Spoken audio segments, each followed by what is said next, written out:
Hello students, good morning to all of you. I am Pramit Yadav sir, Physics faculty. Dear students, in our previous lecture, we discussed about eddy currents and self-induction. So प्यारे बच्चों, eddy current में आपने देखा जब हम किसी भी coil में कुछ मैग्नेटिक फ्लक्स लिंक करते हैं, कॉइल चेंज होगा, कॉइल उसका अपोज करेगा और अपोज करने से एक इंड्यूस करंट इरेगुलर फॉर्म में वहां से प्रोड्यूस होगा और वो जो रेगुलर फॉर्म में जो आपको करंट वहां से मिलता है that current is said to be eddy current. प्यारे बच्चों, एडी करंट में हमने उसके applications, disadvantages, how to minimise eddy currents complete study किया। इसके बाद फिर हमने स्टडी किया सेल्फ इंडक्शन। प्यारे बच्चों, सेल्फ इंडक्शन की बेसिकली हम बात करें तो हम ये कह सकते हैं कि मान लीजिए कि आपके पास ये कोई कॉइल है, ठीक है, इस कॉइल में आपने कुछ फ्लक्स लिंक किया। अब प्यारे बच्चों, ये कॉइल इस फ्लक्स का क्या करेगा, अपोज, यानी कि जिस कॉइल में आपने मैग्नेटिक फ्लक्स लिंक किया उसी कॉइल ने इस मैग्नेटिक फ्लक्स का अपोज किया। तो प्यारे बच्चों, ये जो आपका प्रॉपर्टी होगा ना, ये आपका कौन सा होगा, सेल्फ इंडक्शन। मीनिंग समझ में आ रहा है ना? मीन्स जिस कॉइल में आपने फ्लक्स लिंक किया उसी कॉइल ने उस फ्लक्स का अपोज किया, तो फिनोमेना आपका क्या बन जाएगा, सेल्फ इंडक्शन।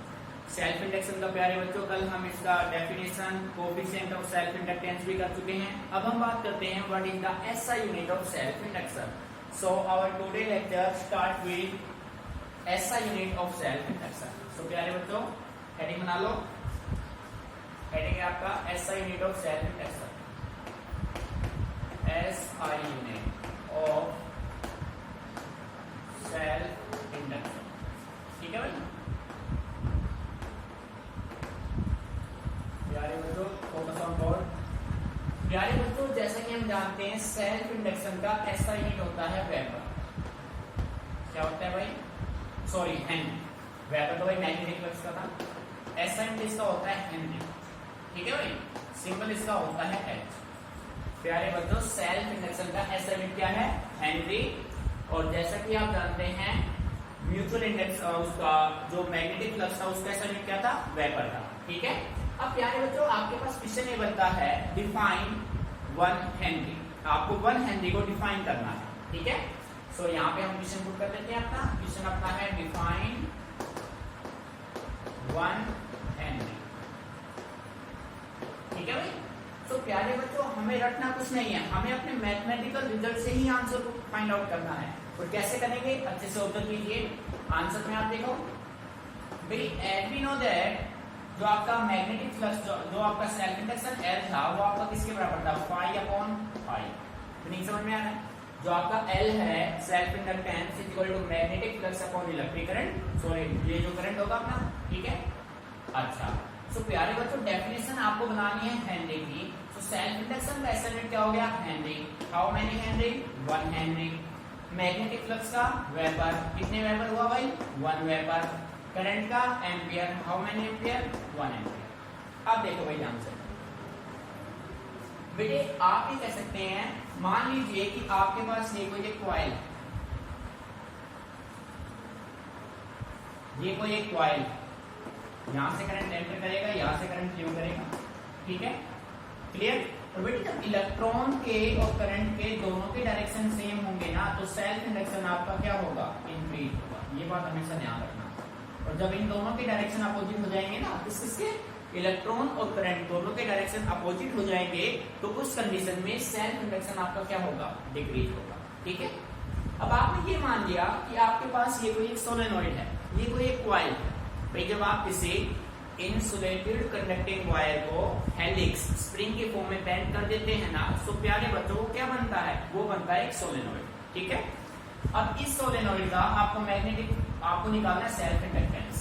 सो आप ये कह सकते हैं बेटे, देखो मैथमेटिकल डेफिनेशन आप बनाएंगे, the self induction of a coil is said to be 1 henry if the magnetic flux of 1 weber, if a magnetic flux linked with it is 1 weber when 1 ampere of current is pass through it. बेटे ध्यान से समझो, रटना नहीं है, हमें याद कुछ रहेगा ही नहीं, हमें चीजों को समझना है। देखो, ये आपके पास एक कॉइल है, इस कॉइल में आपने कितना मैग्नेटिक फ्लक्स लिंक किया, 1 वेबर। जैसे ही आप इस कॉइल में मैग्नेटिक फ्लक्स लिंक करेंगे, ये कॉइल इस मैग्नेटिक फ्लक्स का क्या करेगा, अपोज करेगा। अपोज करने से उस कॉइल में इंड्यूस करंट होगा। और प्यारे बच्चों कितना इंड्यूस करंट होना चाहिए? 1 एम्पियर। मीनिंग आ रहा है समझ में? It means we can say that when 1 Weber magnetic flux is linked in the coil, then 1 ampere of current is flowing through it, then its self-inductance becomes 1 ampere. Meaning clear? So write down, listen carefully everyone. The self-inductance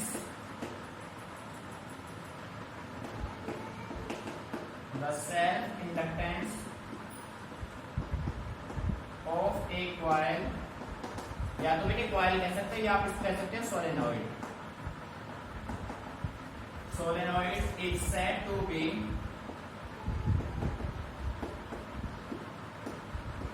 One Henry if a magnetic flux of 1 Weber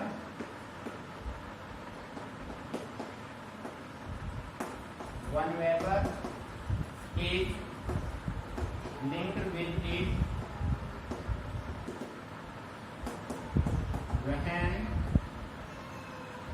1 ampere current passing through it.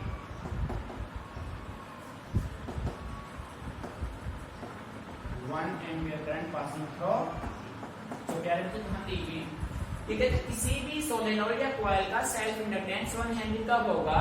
जब आप उस coil में 1 weber के magnetic flux को link करें तो उस coil में कितना करंट फ्लो करेगा? 1 एम्पियर। तो उसका सेल्फ इंडक्टेंस कितना बनेगा प्यारे बच्चों? 1 हेनरी। ठीक है, अच्छे से ऑब्जर्व कीजिए, किसी पॉइंट में कोई प्रॉब्लम है अच्छे से डिस्कस कीजिए। Clear? So note it down.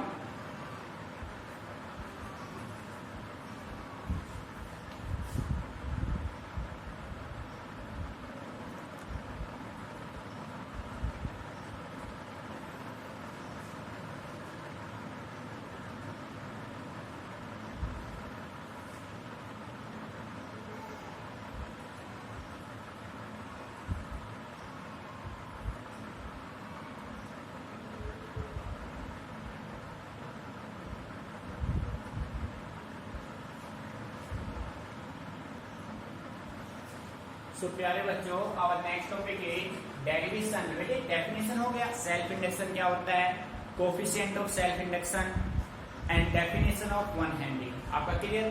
So प्यारे बच्चों, अब हम इसको डेराइव करते हैं। अब हम self induction due to a long solenoid को डेराइव करते हैं। सो हेडिंग बना लीजिए, आपका नेक्स्ट टॉपिक है self induction. Self induction due to a long solenoid. Self induction due to a long solenoid. ठीक है।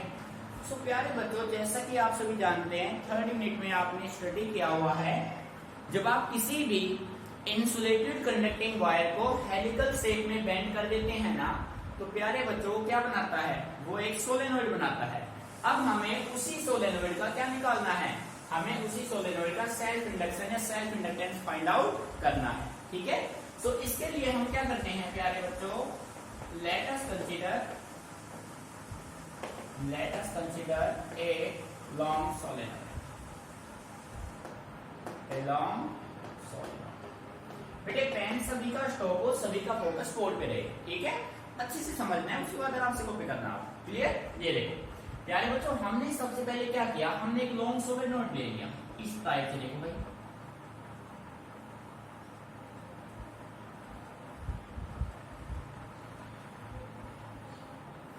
ये देखो भाई, आपने ये जो है ना एक लॉन्ग सोलेनॉइड ले लिया, ये देखो। अब प्यारे बच्चों, ये हो गया नॉर्थ पोल और ये हो गया साउथ पोल। अब जैसा कि आप जानते हो बेटे, इलेक्ट्रिक फील्ड की हम बात करें तो electric field inside a conductor is 0 but outside uniform होता है। बट मैग्नेटिक फील्ड में प्रोसेस आपका रिवर्स होता है। मैग्नेटिक फील्ड की अगर हम बात करें तो magnetic field inside A solenoid is uniform and outside always क्या होगा? 0। 3rd यूनिट में आपने स्टडी किया हुआ है। सो मैग्नेटिक फील्ड का रिप्रेजेंटेशन जो आपके पास होगा वो कुछ इस वे में होगा, ये देखो ये होगा बेटा, ये है मैग्नेटिक फील्ड लाइंस। ये मैग्नेटिक फील्ड लाइंस इनसाइड में क्या है प्यारे बच्चों, यूनिफॉर्म है, ठीक है। सो ये आपने कंडीशन यहाँ पे मेंटेन कर ली। ये एक सोलेनोइड लिया और इस सोलेनोइड का जो लेंथ है वो आपने कितना मान लिया भाई, L मान लिया, ठीक है बच्चों। समझना है ध्यान से, किसी चीज को भी किसी टॉपिक को रटना नहीं है आपको, ठीक है। सबसे पहले आपने एक लॉन्ग सोलेनोइड लिया, उस सोलेनोइड में आपने डायरेक्शन इंडिकेट की, मैग्नेटिक फील्ड यूनिफॉर्म होगा, इनसाइड में डायरेक्शन हो जाएंगे साउथ पोल से नॉर्थ पोल, आउटसाइड में होंगे नॉर्थ पोल से south pole.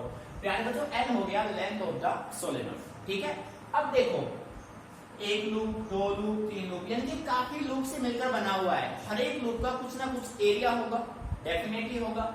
Number of turns कितने हैं वो आप अगर काउंट कीजिए यहाँ पे, तो हम उसको क्या मान लेते हैं, n मान लेते हैं। सो प्यारे बच्चों अपने डेरिवेशन को हम स्टार्ट कर रहे हैं। Let n number of turns per unit length, number of turns per unit length in the solenoid। प्यारे बच्चों जैसा कि हम जानते हैं the magnetic field inside a solenoid, आप थर्ड यूनिट में डेरिवेशन सोल्व कर चुके हैं। तो magnetic field inside a solenoid क्या होगा भाई, यहाँ पे हम नोट करेंगे magnetic field inside a solenoid B इसके बराबर होगा बेटे म्यू नॉट एन आई, ठीक है भाई। म्यू नॉट आपका परमेबिलिटी है, वैक्यूम में है, N number of turns per unit length है, आई आपका करंट इन द सोलेनोइड। ये आपने करंट की डायरेक्शन ले रखी है भाई, यहाँ से करंट एंटर, यहाँ से करंट ले, ठीक है। सो प्यारे बच्चों जो मैग्नेटिक फील्ड होगा ना वो आपका अलोंग द एक्सिस होगा, अलोंग द एक्सिस। देखो यहाँ पे साफ नजर आ रहा है, मैग्नेटिक फील्ड यूनिफॉर्म है, इनसाइड में साउथ से पोल जाएगा, आउटसाइड में जीरो रहेगा, ठीक है। ये हो गया आपके पास n हो गया, मैग्नेटिक फील्ड हो गया। अब प्यारे बच्चों आप ये मान लीजिए if A is the area of each loop। भाई आप ये देखो एक लूप ये हो गया, एक लूप ये हो गया, एक लूप, यानी कि आपके पास मैनी लूप्स है यहाँ पे। तो आप ये मान लीजिए कि एक लूप का जो एरिया है वो आपके पास क्या है, एक है। तो यानी कि सबसे पहले हम क्या करते हैं, हम इस कंप्लीट सोलेनोइड में से किसी एक लूप को पिक कर लेते हैं। और प्यारे बच्चों एक लूप का आप इफेक्ट निकाल लोगे ना, तो टोटल के लिए आप उसको टोटल नंबर ऑफ टर्न से क्या कर देंगे, मल्टीप्लाई। सो आपके पास टोटल रिजल्ट ऑफ 10 हो जाएगा, clear. So magnetic flux linked with magnetic flux linked with each loop। तो प्यारे बच्चों each loop का जो मैग्नेटिक फ्लक्स लिंक होगा वो आपके पास कितना होगा, बी ए कोस थीटा। और बेटे थीटा कितना बना रहा है, 0 डिग्री। 180 मत बना देना, यूनिफॉर्म है, अलोंग द एक्सिस हमने लिखा हुआ है, इसका मतलब थीटा कितना बनेगा, 0। कभी कोई बच्चा ये सोचे करंट जा रहा है फॉरवर्ड में, मैग्नेटिक फील्ड आ रहा है बैकवर्ड में, डायरेक्शन अपोजिट 180, बेटे गलती से भी नहीं करना है। जो मैग्नेटिक फील्ड होगा वो हमेशा अलोंग द एक्सिस होगा, तो एंगल आपका क्या बनेगा, 0। और बी की वैल्यू आपके पास गिवन है। सो एक लूप का जो मैग्नेटिक फ्लक्स होगा वो आपके पास क्या होगा, बी ए यानी कि mu naught N I A, clear. So प्यारे बच्चों आप देखो ये जो सोलेनोइड है तो कितने नंबर ऑफ टर्न से मिलकर बना है, उसको हमने क्या मान रखा है, एन मान रखा है। यानी कि एक लूप की अभी आपने बात की, टोटल इफेक्ट आपको कैलकुलेट यहां से करना है, तो हम ये कह सकते हैं total number of turns, total number of turns in the solenoid.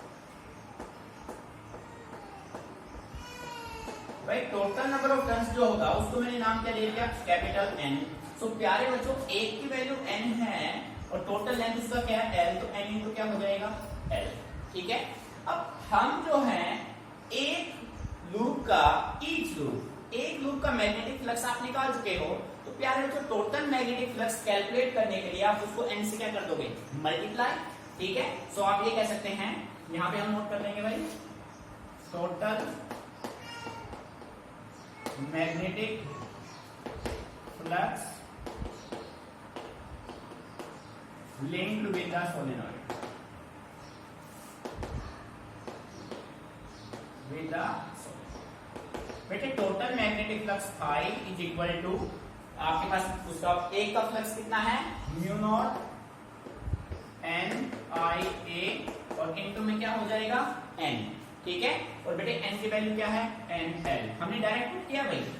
बेटे एक लूप का जो मैग्नेटिक फ्लक्स है वो है mu naught N I A, और टोटल नंबर ऑफ आपके पास लूप कितने हैं, कैपिटल एन, और कैपिटल एन की वैल्यू क्या है, एन इंटू एल। आपने यहाँ पे पुट की, सो आपका जो मैग्नेटिक फ्लक्स बना वो आपका बना mu naught N square I A L.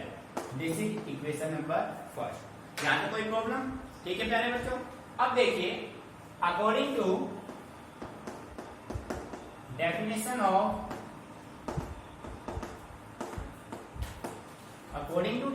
Of self induction, बेटे सेल्फ इंडक्शन का डेफिनेशन ये कहता है कि जो आपके पास टोटल मैग्नेटिक फ्लक्स होगा वो किसके बराबर होगा, एल आई टी, जैसा कि आपने डेफिनेशन में किया हुआ है। क्लियर? सो प्यारे बच्चों इसको मान लीजिए क्वेश्चन नंबर सेकंड। अब देखो भाई, इसमें भी लेफ्ट साइड में फाई है, इसमें भी लेफ्ट साइड में फाई है, तो हम क्या करेंगे, हम इन दोनों इक्वेशन को क्या कर देते हैं, इक्वेट कर देते हैं। ठीक है, on equating equation first and second we get, देखिए प्यारे बच्चों जब हम इक्वेशन फर्स्ट और सेकंड को इक्वेट करेंगे तो आपके रिजल्ट्स क्या ऑब्टेन होंगे। देखो सेकंड को हम लेते हैं L I is equal to mu naught N square I A L. So प्यारे बच्चों आई से आई कैंसिल आउट हो जाएगा, सो एल आपका किसके इक्वल आया, mu naught N square A L. एक रिजल्ट आपका ये बन गया। ठीक है भाई, अब सेकेंडली प्यारे बच्चों यहाँ पे आ जाओ वापस, ये कैपिटल एन आपका एन इंटू एल का, तो यहाँ पे मैं ये कह सकता हूं but small n is equal to N upon L. भाई यहां से देखो ये रिजल्ट मैंने यहां से ऑब्टेन किया है। क्लियर? सो इस वैल्यू को जब आप पुट करेंगे ना तो प्यारे बच्चों रिजल्ट आपका बनेगा mu naught N square A L upon L square, और एक एल से आपका एल क्या हो जाएगा, कैंसिल आउट हो जाएगा। सो आप कह सकते हैं म्यू नॉट एन स्क्वायर ए अपॉन एल। ये आपका होगा फाइनल रिजल्ट। ठीक है प्यारे बच्चों, क्लियर? अब देखो भाई इसी के बेस पे आप ये कह सकते हैं, बेटे नोट नहीं करना अभी किसी को, कंप्लीट फोकस बोर्ड पे। यहां से आप ये कह सकते हैं self induction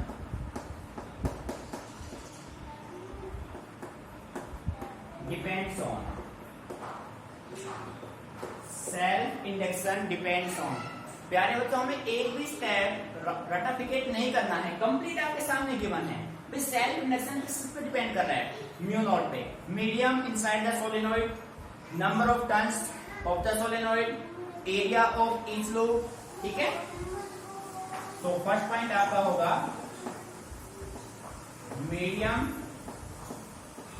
inside the solenoid,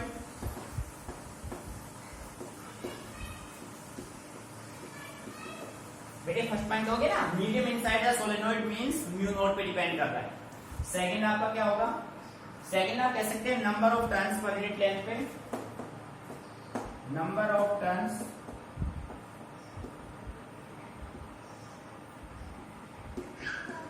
पर unit length.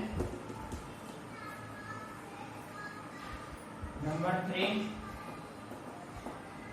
Area of loop, area of loop या एरिया ऑफ सोलेनोइड। सो प्यारे बच्चों ये सारे स्टेप आपको माइंड में रखने हैं।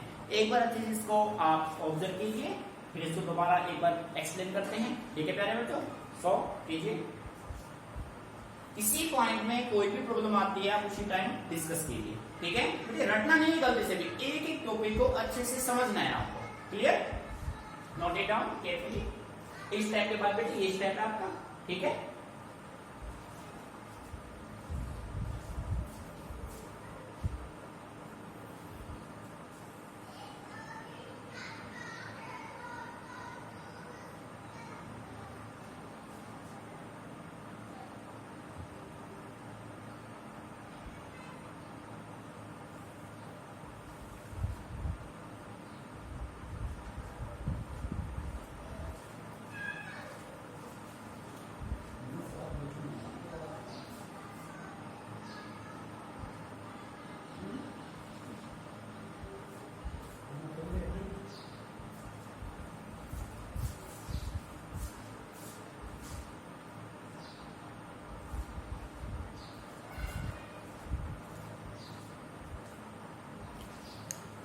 सो प्यारे बच्चों कॉपी हो गया होगा, पेन स्टॉप कर दो सभी बच्चे, कंप्लीट फोकस बोर्ड पे कीजिए इसको एक बार फिर देखते हैं। अच्छा टॉपिक है, इंपॉर्टेंट टॉपिक है।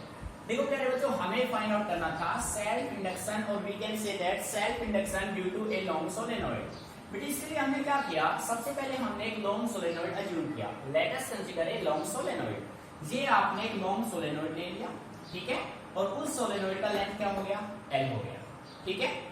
उसके बाद आपने यहाँ पे करंट फ्लो किया नॉर्थ डायरेक्शन से south direction outside. Magnetic field uniform होगा साउथ से नॉर्थ इनसाइड में, ठीक है। बेटी स्मॉल एन आपने मान लिया number of turns per unit length of in the solenoid. Magnetic field inside the solenoid, वो ये अगर सोचो भाई म्यू नॉट एन आई कहां से आया, तो प्यारे बच्चों मैं बता देता हूं आपको, ये आपका magnetic effect of current chapter 3 के बी पार्ट से आया है। वहां पे आपने स्टडी किया है सोलेनॉइड क्या होता है, टॉरॉइड क्या होता है, magnetic field of A solenoid, magnetic field of A torrid, ठीक है। सो प्यारे बच्चों मैग्नेटिक फील्ड आपका हो गया ये। अब देखो ये जो सोलेनॉइड है ये काफी लूप से मिलकर बना हुआ है। हम क्या करते हैं, हम सबसे पहले एक लूप को पिक कर लेते हैं। और प्यारे बच्चों एक लूप का इफेक्ट आपने कंप्लीट कंसीडर कर लिया ना, फाइंड आउट कर लिया, तो टोटल को फाइंड आउट करने के लिए आप टोटल नंबर से उसको क्या कर दो, मल्टीप्लाई कर दो भाई, ठीक है। देखो if A is the area of each loop, so magnetic flux linked with each loop क्या होगा, मैग्नेटिक फ्लक्स होता है बी cos थीटा। देखिए मैं इसके बारे में फिर आपको बता रहा हूँ, यहाँ पे जो थीटा है वो आपका जीरो क्यों आया, क्योंकि जो मैग्नेटिक फील्ड है ना वो अलोंग द एक्सिस है। कोई बच्चा ये माइंड में मत रख लेना कि भाई नॉर्थ से साउथ डायरेक्शन हम जा रहे हैं, मैग्नेटिक फील्ड जा रहा है साउथ से नॉर्थ, तो दोनों हो गए एंटी एंटी नहीं है भाई, ठीक है, ये अलोंग द एक्सिस ही है, क्लियर। बेटी total number of turns in the solenoid आपके पास क्या हो गए, m into l, clear. Total magnetic, जब टोटल नंबर ऑफ टर्न्स आपके पास आ गए, so total magnetic flux linked with the solenoid क्या होगा, total magnetic field of magnetic flux of one loop into total number of turns. आपने ये किया, n से क्या हो गया भाई multiply. According to definition of self induction phi किसके बराबर होता है, li। बेटे दोनों को कर दीजिए इक्वेट, li इसके बराबर, फिर n की वैल्यू आपने यहां से कंसीडर की, यहां से, ठीक है। ये रिजल्ट आपके पास बन गया, और यहां से आप देखते हैं कि सेल्फ इंडक्शन किस किस पे डिपेंड करता है, ठीक है। Any problem. अब बेटे इसके कुछ बेसिक फैक्ट्स मैं आपको लिखवाता हूं जो कि इंपॉर्टेंट है, न्यूमेरिकल में भी यूज होंगे, क्लियर। सो लिसन केयरफुली, इसको रफ कर रहे हैं वो।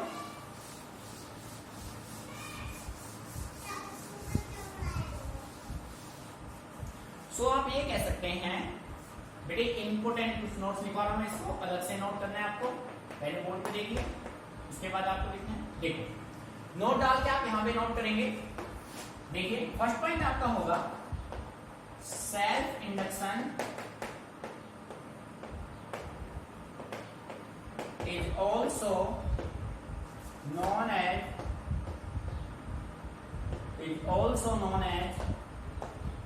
Electrical inertia of the coil, electrical inertia of the coil.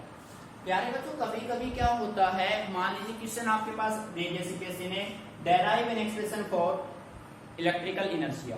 अब भाई ये इलेक्ट्रिकल इनर्शिया आपने अगर पढ़ा नहीं होगा तो आप कैसे इसको टैकल करेंगे, आपको डेरिवेशन 100% आता है, पर आपको ये क्लियर नहीं है कि कौन सा डेरिवेशन आपको यहाँ पे करना है, ठीक है। सो ध्यान रखिए self induction is also known as electrical inertia, ठीक है। इसी का सेकंड नेम है इलेक्ट्रिकल इनर्शिया। बेटे सेकंड देखो, अब जो फैक्ट मैं यूज करने जा रहा हूं, अपना जो सेकंड पार्ट आएगा फोर्थ यूनिट का एसी अल्टरनेटिंग करंट का जो पार्ट होगा, उसमें बेसिकली आप उसका यूज करेंगे। एक फॉर्मूला बनाते हैं यहां से, ठीक है। देखो भाई सेल्फ इंडक्शन से आपने पाया as L as phi is equal to L I, equation first मान लिया। And according to Faraday second law of EMI, Faraday second law of EMI प्यारे बच्चों क्या कहता है, जो आपका इंड्यूस ईएमएफ है उसका जो मैग्नीट्यूड होगा वो किसके इक्वल होगा, वो आपका था d∅dt, बट साइन क्या था माइनस d∅/dt। अब प्यारे बच्चों जल्दी से बता दो भाई विदाउट वेटिंग, नेगेटिव साइन कहां से आया, किसको रिप्रेजेंट करता है, वेरी गुड, बेटे नेगेटिव साइन आपका लेंज लॉ से आया है और नेगेटिव साइन किसको रिप्रेजेंट कर रहा है भाई, अपोजिशन को, ठीक है। So E equal to minus d∅dt, but phi की वैल्यू आपको करना क्या है, आपको क्या बच्चों, E आपका हो गया माइनस d∅dt। अब यहाँ पे हमको करना क्या है बेटे, यहाँ से फाई की वैल्यू आपकी क्या है, Li। सो फाई की वैल्यू Li आप यहाँ पे पुट कीजिए, यहाँ पे आप लिख सकते हैं बट आपका फाई किसके बराबर है, Li। यहाँ पे जब आप वैल्यू पुट करेंगे ना, सो आपके पास रिजल्ट क्या बनेगा, E equal to minus d/dt, इसका करना है भाई फाई का, और फाई किसके बराबर है, Li। सो प्यारे बच्चों L कांस्टेंट का मैं बाहर आ जाएगा, सो आपका E किसके इक्वल आएगा, माइनस L di/dt। और प्यारे बच्चों ये आपका एक नया रिजल्ट बन गया। माइंड रखिए जैसे हम ऐसे में जाएंगे आपसे डेफिनेटली पूछा जाएगा कि भाई E का सेकंड रिजल्ट क्या था। E आपका होता है d∅dt, E आपका होता है minus L di/dt। It means हम सेल्फ इंडक्शन की डेफिनेशन यहां से भी क्रिएट कर सकते हैं, ठीक है। सो प्यारे बच्चों दोनों रिजल्ट्स को अच्छे से ऑब्जर्व कीजिए, क्लियर।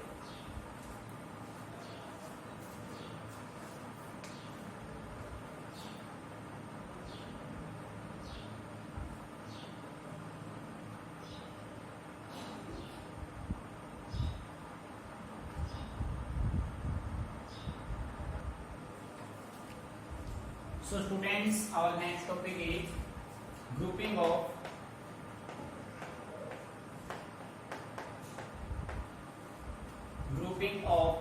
coils। तो प्यारे बच्चों आप ये भी कह सकते हैं ग्रुपिंग ऑफ इंडक्टर्स, या तो आप कॉइल कह सकते हैं या आप कह सकते हैं ग्रुपिंग ऑफ इंडक्टर, ठीक है।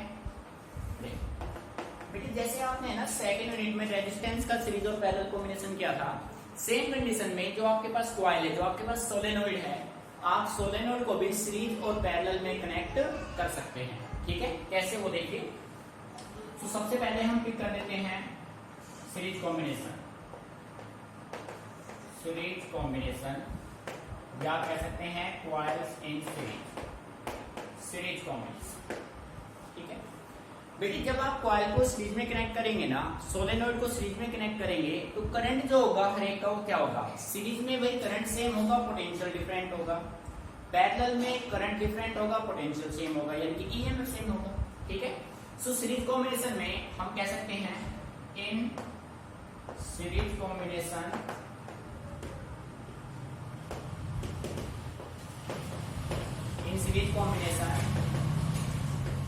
The current across each coil remains same। हर एक कॉइल का जो करंट है वो क्या होगा प्यारे बच्चों, सेम। डिफरेंट क्या होगा, ईएमएफ। सो देखो सर्किट डायग्राम बना लेते हैं इसका।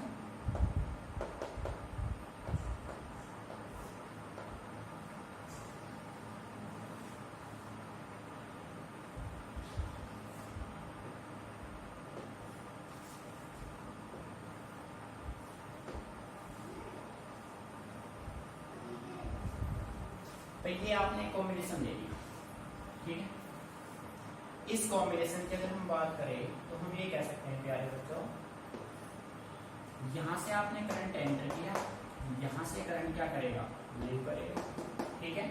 और इसका जो नेट ईएमएफ होगा वो आपके पास क्या होगा, वो आपके पास E होगा, E द नेट ईएमएफ। इसका ईएमएफ E1, इसका ईएमएफ E2, ठीक है। क्योंकि सीरीज कॉम्बिनेशन में प्यारे बच्चों क्या डिफरेंट हो जाएगा, ईएमएफ डिफरेंट हो जाएगा। सो करंट क्या होगा, सेम। टोटल करंट कितना फ्लो करेगा, I करेगा।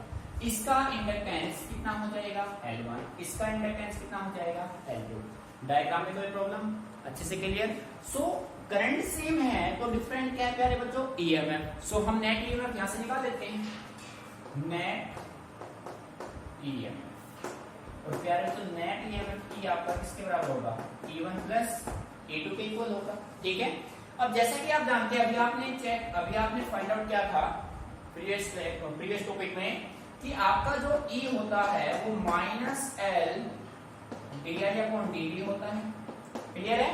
सो E की value minus L di/dt, is equal to E1 की वैल्यू क्या हो जाएगी प्यारे बच्चों, minus L1 di/dt plus minus L2 di/dt।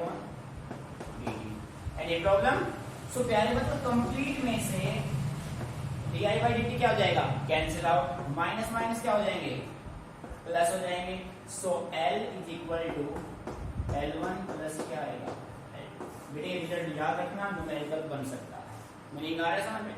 यानी कि कॉइल का सीरीज कॉम्बिनेशन सेम रेजिस्टेंस की फॉर्म में हो गया भाई, ठीक है। सो प्यारे बच्चों अब हम करते हैं पैरेलल कॉम्बिनेशन, अभी कॉपी नहीं करना है, दोनों एक साथ करेंगे, ठीक है। सेकंड आपने लिया parallel combination, parallel combination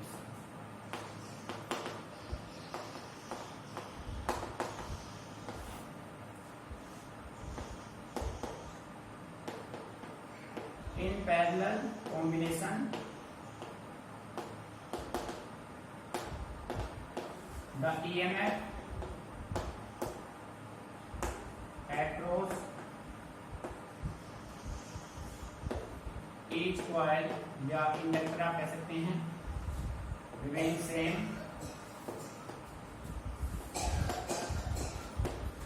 remains same। बेटे ईएमएफ अगर सेम आ रहा है तो डिफरेंट क्या आएगा, करंट डिफरेंट आएगा।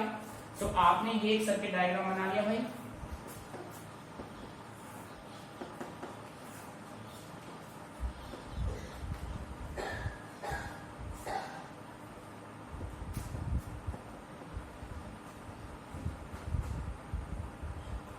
ठीक है। इसका इंडक्टेंस L1, इसका L2 और इसका जो नेट ईएमएफ है वो कितना है E।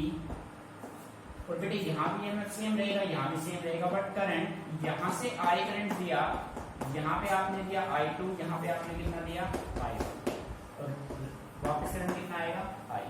मीनिंग समझ में आ रहा है? बेटे पैरेलल कॉम्बिनेशन में करंट डिफरेंट, ईएमएफ क्या होगा सेम, सो टोटल करंट जो आपका I होगा वो आपका किसके बराबर होगा, I1 प्लस का क्या हो जाएगा प्यारे